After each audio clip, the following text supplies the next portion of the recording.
The first speaker this afternoon is Dr. Mark Wade. Mark actually spent a lot of his career at Shell, so completely different industry from textiles. However, recently he has been working with our partner organisation, the Textile Centre of Excellence, as we heard earlier, to help companies develop sustainability strategies.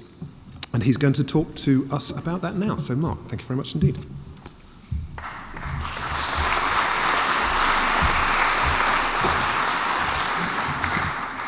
Thank you, Adam.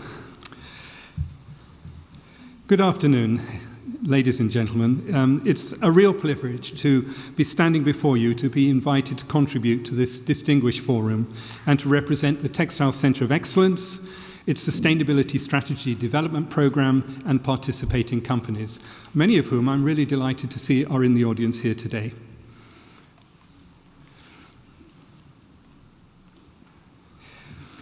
Now, these companies, mostly based in West Yorkshire, embody the best of heritage, expertise, and world-class products of the local industry. They combine traditional values with leading-edge technology. They serve the top end of the fashion industry, including the likes of Burberry and Chanel, as well as other sectors from upholstery and luxury mattresses to EV car body panels.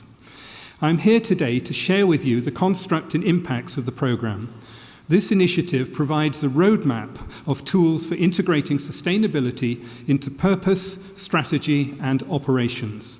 It is designed to deliver real competitive advantage. Its pragmatic approach combines online learning with company visits, providing expert challenge, advice, and support. Representatives of the companies also come together to share pre-competitive learning at workshops and to learn about, for example, circular economy opportunities. The actions taken by the company as a result of the programme will be shared along with plans for ongoing collaboration. Now, and I really mean this, I would not usually proffer my credentials at this point, but I have been asked to do so by those I represent. I was a founder member of Shell's Sustainable Development Group way back in 1997, and subsequently head of Sustainable Development Strategy Policy and Reporting, and then head of Sustainable Development Learning. These global roles provided me with a unique combination of experiences of integrating sustainability into policies and processes, KPIs, targets, and reporting, what I term the hardwiring of an organization, but equally importantly, into the hearts and minds of people, what I term the soft wiring, a subject and a combination I will return to. I served as Shell's liaison delegate to the World Business Council of Sustainable Development and was a founder member of the Academy of Business in Society. And on retiring from Shell, I provided independent advice to companies and sector organizations around the world. And from this, I learned that integrating sustainability is fractal. The basic purpose, drivers, and processes are the same. It's just a matter of scale. It's equally relevant to all companies of any size, governance, or market, including, of course, your own wonderful textile and fashion sector. Now, despite this experience, when first approached by Bill Macbeth, MD of the Textile Centre of Excellence, to run the programme, I had little knowledge of your industry. On delving into it, I was shocked to find that it had CO2 emissions similar to the automotive industry and water usage comparable to the oil and paper industries, and this set to double by 2030. This compounded by the extraordinary levels of waste along with social issues. I had no idea about the trends of, for example, fast fashion driving consumption and waste to such a degree, and that if things did go on as the way they are, the industry would use, and this I found astonishing, a quarter of the world's total global carbon budget by 2050. Now, if that isn't a challenge, I don't know what is. But as I looked further, I also found inspiring examples of companies responding to these challenges and offering new approaches.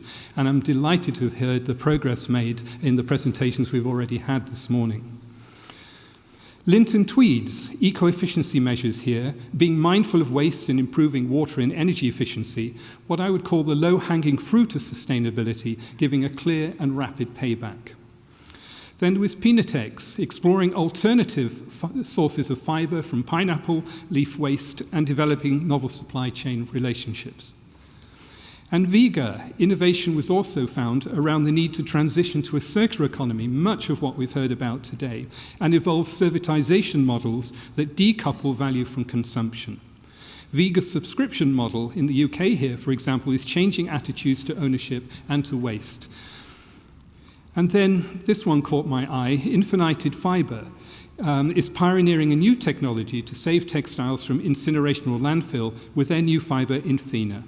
And, just to kind of rub it in, if you like, Patagonia here with their circular business model and the commitments to zero waste and net zero greenhouse gas emissions is evidence of their determination to be part of the solution and not the problem. And it's interesting that they've popped up a couple of times as examples of companies who've really got it here. And I'm sure there are many of you in this room familiar with these examples and that you're already taking your companies on comparable journeys, and we've heard evidence of that this morning. Now, I'm showing these slides as examples of those we used on our program and in their introductory events. And much of what follows is also straight out of the material we used, material we hope will be of value to others. And now to the program itself. It was Bill, who many of you I'm sure know, who recognized that while environmental issues around the sector were receiving lots of attention, there was real confusion around terminology, leading to some unrealistic ambitions, and worse, some companies viewing the issue as a threat and potential cost, not as an opportunity. Bill saw a need for a practical program of expert support to provide companies with an independent assessment of where they are at integrating sustainability into their business and the tools to bring structure to the efforts. The result was a pilot program run in 2022 involving initially 10 companies and 24 representatives of their leaders and teams. Their activities included manufacturing, design, and retail, and the program is being repeated as we speak to a further 8 companies. The program runs over 6 months and is delivered at no cost to participants. At this point, we should like to acknowledge the generous financial support for the pilot of the Cloth Workers Company and the Cotton and Textile Trust. The latter was also a key element of the Future Fashion Factory skills theme, which in turn was led by the Textile Centre of Excellence. Now, the program comprises 3 main elements: company visits, an online program provided by the IMD Business School in Lausanne, and networking events to review learning, gain feedback, and delve deeper into topics such as the circular economy. Last year, we hosted a truly inspiring conference on this in conjunction with UK Knowledge Transfer Network, Innovate UK, and the Ellen MacArthur Foundation. The company visits start with an initial assessment and advice, followed later by follow-up visits to provide bespoke advice and support in advancing their sustainability efforts. But more of that later. Now, the IMD online program runs for 5 weeks. I've highlighted the main topics covered. It also covered solo learning, but also work in pairs and group casework. The process is moderated and has coaching sessions and live seminars. Our cohort is mixed with 30 or so other participants from around the world, sectors and roles. This provides a rich learning environment, adding perspective to the challenges faced by our companies. Many templates were provided, and unfortunately I don't have time to go through all of these, but one that was found to be particularly useful was the materiality map. It brings a structured approach to identifying key issues relevant to a sustainability strategy. The processes of using it serve to ensure top team alignment around these important considerations. This is then used as one input to the strategy development process. The strategy canvas was useful in laying out in one place all the other critical inputs for a strategy and exploring the sensitivities. It prompts conversations on ambition, how far, how fast, the design of an action plan, and how to measure progress. With this drafted, roles and responsibilities can be assigned in delivering the various elements. Those of our companies who wish to align with the United Nations Sustainable Development Goals and associated science-based targets found this tool enabled them to match their activities and impacts to the most relevant aspects of their business. I'm also sure here that many of you have chosen a similar path. Now, after the 5 weeks of the online program, we hold a learning review event together to reflect, consolidate learnings, and to get serious about how to develop action plans. The following is a flavour of some of the slide material, again, that we covered during the programme and in our introductory and learning review events, and which was provided as a resource for our companies to use internally. I always start with a reminder of where the concept of sustainable development came from and why. I believe this is important because over the decades, so much has been forgotten and the waters muddied by terms and distractions such as CSR and ESG. You may recall that the concept of sustainable development was a framework for governments that arose from the UN Brundtland Commission of 1987. And it is defined as meeting the needs of the present without compromising the ability of future generations to meet their development needs. In other words, no borrowing off the kids. But, and this is a big but, business was always seen as central to delivering this. Governments can regulate and raise taxes, but they don't innovate in the way that your wonderful companies do. And business was always seen as central to delivering this. And business that takes its responsibility to the environment seriously, business that is part of the solution, not the problem, business that serves as an economic engine to generate the wealth for investing in environmental and social improvement and innovating to deliver sustainable agriculture, energy, healthcare, whatever, and of course, clothing and textiles for an increasingly overcrowded and resource-constrained world. Now, there are, of course, good business reasons for adopting sustainability, as summarized here. Companies are operating in a world of urgent needs of solutions, as we've just discussed, and has which been echoed this morning. Sustainable development is relevant to all businesses. Consumer expectations of businesses are rising all the time. Retailers and procurement managers are demanding sustainability credentials of their suppliers and partners. Potential recruits are attracted to companies that embody their values. Staff are more motivated and stay longer in companies that reflect their values. Governments are increasingly regulating for improved environmental, social, and animal practices. And investors are increasingly backing sustainable companies because of less risk, and they're more likely to succeed longer term. And I think it's been good that so much of this has already been echoed or foretold this morning. It's the right way of doing business, or the values case, and it's the best way of doing business, the business case. And to get specific, responsible companies are saying, we are a value-based company. We are part of society. We accept we have a role to play. We see our success as intimately linked to that of society, and we have the capacity and responsibility to be part of the solution. And on the other side of this coin, we as business do this because integrating sustainability will attract and motivate top talent. It will reduce risks through reduce costs through eco-efficiency. It reduces risks by getting things right. It influences the portfolio of the future. It drives product and service innovation. It attracts more loyal customers. It enhances brand and reputation. And as a result, we become company of first choice. It is the right way of doing business, and it's the best way of doing business. And just to rub it in, a global survey of consumer attitudes nails the point.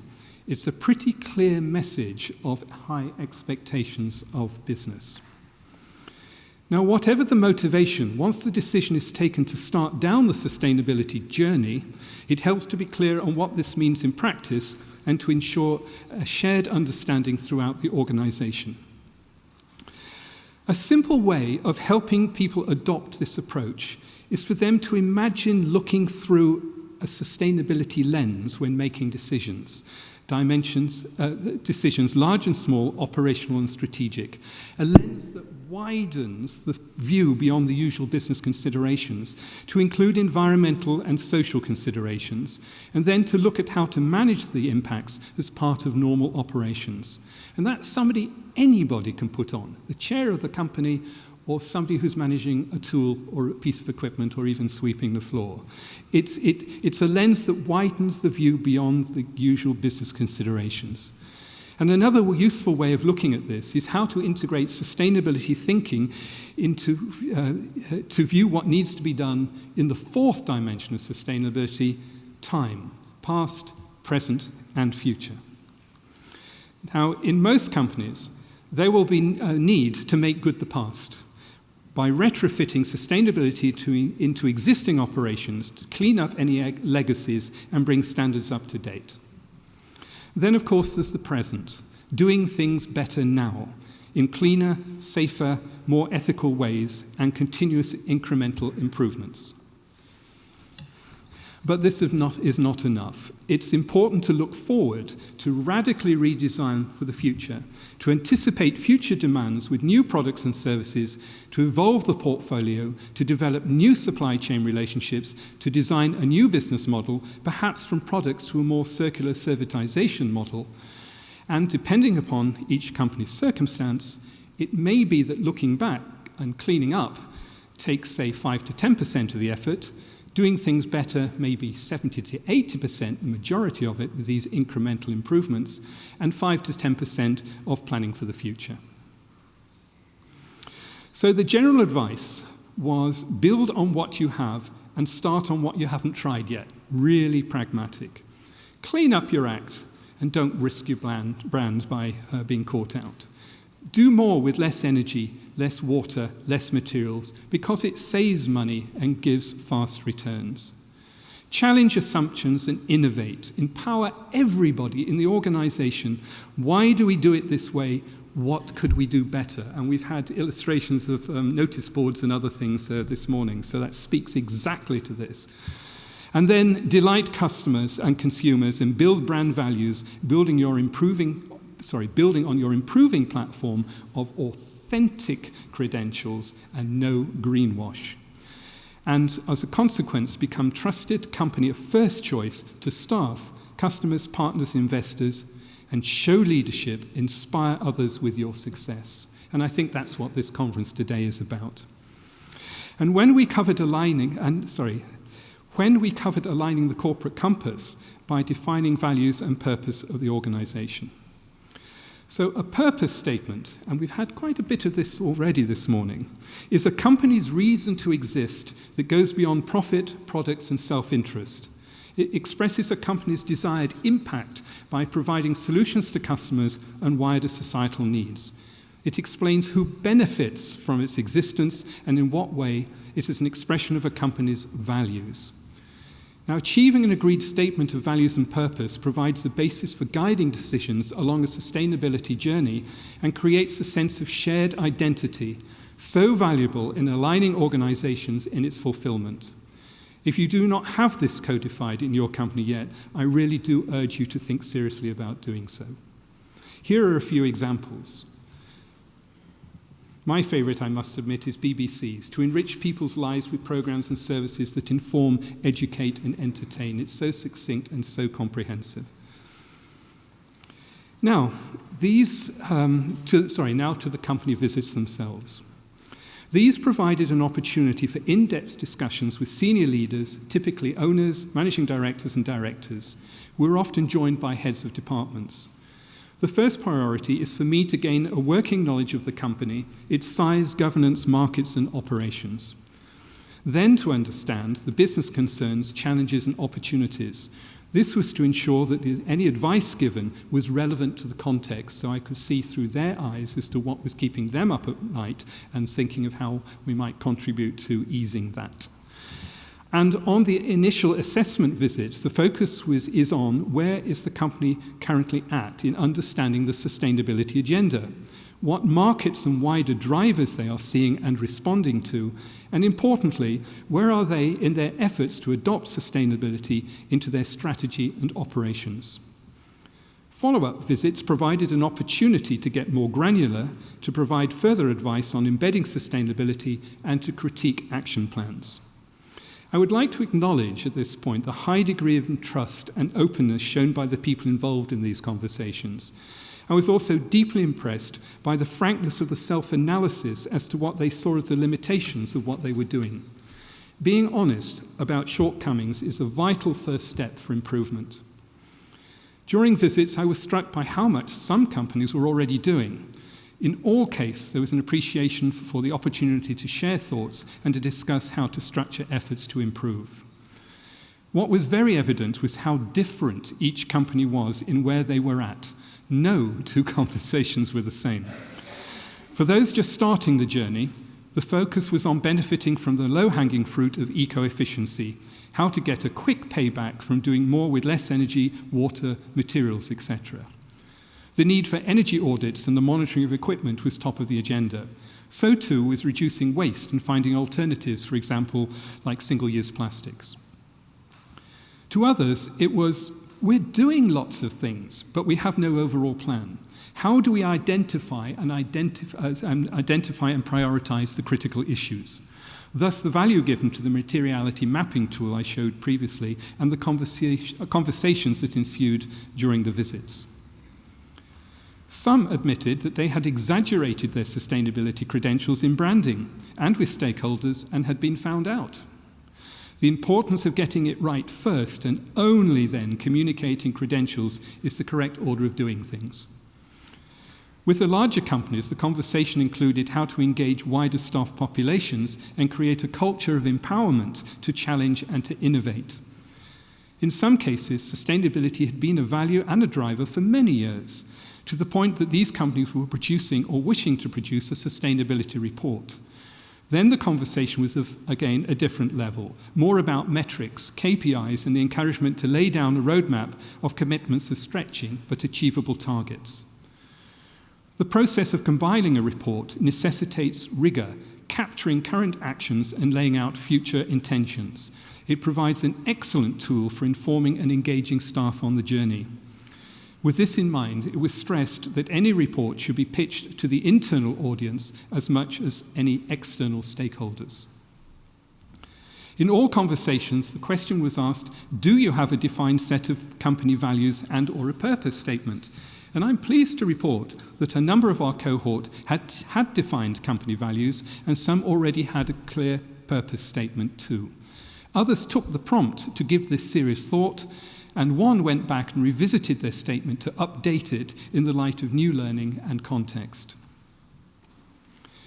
And now I come to the lodestone of my presentation in how to bring all of the above together into one coherent strategy and action plan or roadmap for change. This looks complicated, but it's actually very simple. This chart is a summation of my personal empirical experience over the years. I've used it in all of our onboarding and learning events and company visits.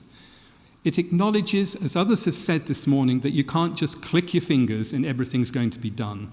It is going to take years of application and hard work and learning. It is a journey. So the time frames of each of this line, for each line in this example are completely notional. It's just an example. Each company will be different.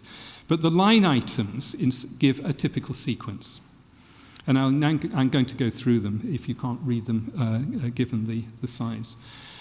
Now, the top of the to-do list is the importance of visible leadership commitment. Without this, real change is impossible. It has to be authentic. So if all that is done by a leader is to communicate good intent and kick up a froth of enthusiasm, and it's not supported with rigor, at best you get initial buy-in that leaks away, and at worst disillusion and disenchantment, and from this it's hard to recover credibility. Likewise, if all that is done is to write the rule book of new standards and ways of working, at best you get compliance, and at worst avoidance and negativity. Successful integration combines both the hard and the soft wiring with a culture of empowerment, challenge, and innovation, championed by top leadership and reinforced by team leadership at all levels. So, going back to the chart, both aspects of this are covered. Next in the line, though, is governance. We've heard this word before today. It sounds boring, but change requires structure, drive, and buy-in. How this is organized depends in part on the size of the organization. In smaller companies, it may be sufficient to just have a sustainability as a regular agenda item on top team meetings. For larger companies, it may be better to set up a sustainability strategy team comprising senior representatives of all the major parts of the businesses and functions, and for this to report to the top team. This can be led by a sustainability champion appointed to drive developments and supported by working groups. And again, we've heard similar structures advocated this morning. But whatever the model, it is here that integrating sustainability into core business is managed. So for those just starting out, it is where all of these parts that we've been talking about this morning and this afternoon are brought together. The parts being all the things that we have covered so far today as well and in this morning. The business drivers, the material issues, the identification of key stakeholders, developing key internal messaging on the why, what and how in simple language for spreading the word throughout the organisation, hopefully similar to some of the slides that I've shown this afternoon. Now, it is a big job, and delegation of tasks is necessary, and the setting up of bespoke work groups on whether you're monitoring carbon or whether you're designing internal communications. But the aim is to bring structure to the efforts and to distill this into a strategy and a supporting action plan. So for those already on the journey, it is about reviewing, learning, and continuous improvement and thinking about the future. The next task is shown on the line on the chart here as engage, empower, and develop staff.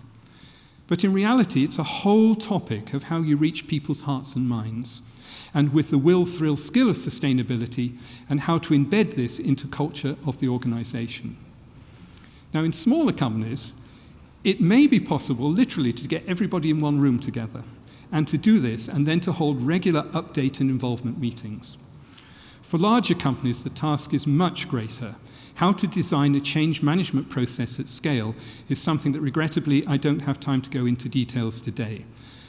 But one thing I will say is that if you have ISO 14001, this provides a ready mechanism and structure on which to hang wider sustainability conversations, as it reaches from the shop floor teams to the top team and back, with the caveat that the ISO 14001 process is done properly and not just as a tick box exercise. The hardwiring strategy gets serious on the next line with taking a close look through the sustainability lens that I described at all the main policies, systems and processes, ensuring they are aligned with the company's sustainability aims. This could include how you recognize and reward people, the criteria for procurement and partnering, where do you get your energy from, the standards and certifications you choose to adopt, etc., etc. All the mechanisms that make a company work, basically. Look through that sustainability lens and see if it's fit for purpose and modify it if it isn't. And as you get a feel for the challenge and have identified the material issues, you can start to develop corresponding data collection and reporting systems. For example, energy, waste, water, health and safety, and perhaps community investment, or some of the other things that were mentioned today. And with these systems in place, you can then measure performance, of course. And with monitoring comes an understanding of the variables driving these key metrics. And this allows you to set challenging but realistic targets and to focus the mind on the pace of change you wish to achieve. To give confidence in the metrics collected, you can choose to get this data audited and verified, perhaps to international standards or to satisfy certification requirements. As mentioned previously, it's important to engage with key stakeholders you have identified to ensure you understand their perspectives and are aligning with their expectations. Now, with all this in place, you have a solid foundation now and a track record of change and a clear view of the way forward. Now is the time to begin to start to leverage this with public commitments that you are confident you can achieve, perhaps compiled along with the trend data in a sustainability report, or better still for larger companies, integrated into your corporate report. You can then leverage your sustainability credentials with confidence and authenticity. Your progress will stand up to the scrutiny, and with it, your ability to leverage this in your brand, and thus gain further business advantage by attracting and retaining like-minded staff, customers, investors, supply chain partners, etc. I'm repeating myself, but this is the road to becoming the company of first choice. So this simple roadmap was found to be valuable by many in our cohort, particularly in the structuring of conversations with colleagues and actioning the to-do list. Perhaps you've used something similar in your companies. But so much for the words. What actions did the pilot program trigger in our companies? The following statements are their words, not mine, provided unanimously in a survey and shared at our review event earlier this year. The first topic was strategy, governance, action planning and reporting. And these are their words, not mine, and I don't even know who said them. But I think they're pretty profound. Got serious about being more inclusive, to form a sustainability committee, to appoint a sustainability champion, and to drive an action plan. Building a sustainable finance strategy, linking every decision on an objective into tangible financial improvement and/or risk reduction. Developing future projects, taking into account sustainability considerations and placing them at the core of decision making. Prioritizing sustainability actions and developing a clear implementation plan. Stimulated us to create for ourselves the sustainability management system advocated. Developing sustainability action plan for incorporation into our sustainability report and including key targets for the end of 2023. Evidence, serious evidence of getting serious about driving sustainability into core business. Another set of topics, purpose and culture. Rethought our purpose and values as a company, place sustainability at the heart, supporting this by taking steps to embed and create a sustainability culture company-wide. Refining our actions needed to have a social planet purpose clearly identified. And then on the internal communications and education, helped us rethink how we roll out elements of our sustainability education. Developing a communication strategy to educate and inform and engage all teams at all levels across the company. Driving inclusivity and encouraging different ideas to the table. Evidence of spreading the word, engaging people around values, and starting to develop an empowering culture of change and challenge. And some other actions that were triggered around new thinking and approaches. Increased our understanding of industry-specific challenges and opportunities. And boy, is this program today doing just that. Helped us look at circularity in a different way. Implementing recycling initiatives company-wide. Motivated us to apply the strategy of reduce much wider than we had previously. Led us to think what to do about some of our waste and where to send it, reducing environmental impact and cost. Supplying waste fly and flock samples to other businesses who may be able to make use of them. Triggered us to make use of one of our waste streams as a value stream, and advanced our plans for adopting ISO 14001. Evidence of fresh thinking leading to new approaches, rigor, and collaboration within our cohort. Now, this is my view. They may have different views, but I probably think it's too early to say what financial benefits have accrued because of these impacts, because it's been so recent. But there is little doubt in my mind that our companies are better positioned for the future through taking these actions and through the learning that they have taken on board. Now, with their permission, I leave the final word of the impact of the program to 3 leaders of companies on the pilot program. The IMD online course provides in-depth understanding of the subject matter with simple-to-follow tools to help you achieve a successful sustainable plan. We would recommend any UK textile company enrolls on the course to help them and the whole company to thrive and prosper into the future. And anybody can do that. You just look it up on the IMD website. The Textile Centre of Excellence Sustainability Strategy Development Programme was fantastic for UK textile manufacturing. It brought together Yorkshire and Lancashire's leading textile companies, all working towards improving their knowledge and practice in sustainable development. And finally, as a business leader, It allowed me to take time out through the program to wholly focus on our approach to a sustainability strategy, adopting the methods and framework to allow us to move on successfully and confidently in our approach. So encouraged by this feedback, we are in the midst of repeating the program, as I said, with a current 8 additional companies, and of continuing to network around 2 themes that emerged from the pilot: a deeper learning on the circular economy and developing and testing a set of common KPIs as a framework with which to measure and report impacts.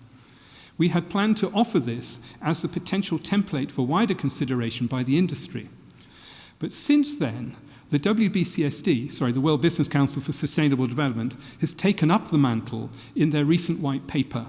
If you're not already aware of this, you might like to download it from their site. And we shall liaise with our cohorts on ways of supporting this. And, Adam, perhaps this initiative could be a topic for the forum next year. So, in conclusion, as you have seen and as you have heard, none of what I have covered this afternoon is rocket science. It's not much more than common sense applied with rigor and determination and with values.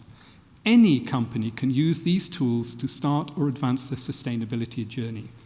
So at whatever stage you and your companies are at, I urge you to continue to build on what you have achieved and to start on what you haven't tried yet. Go circular by design and show leadership. By sharing your pre-competitive best practice, bringing your customers, partners, and supply chain with you, inspiring others with your success, and making your fabulous industry a hallmark of responsible business as befits this noble and historic setting. Thank you for your attention.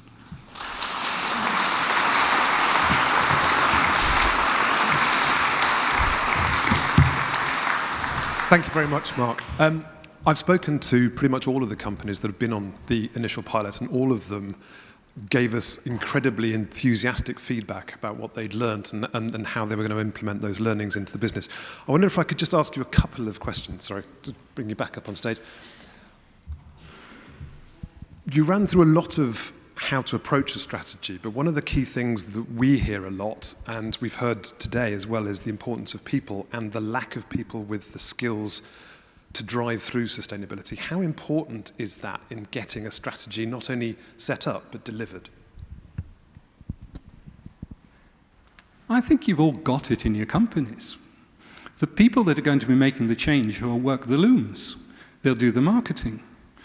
They will run the HR departments and the internal communications.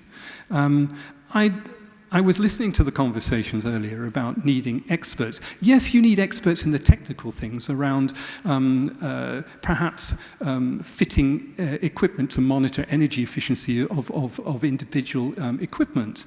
I think you need experts in audit and verification and things like that.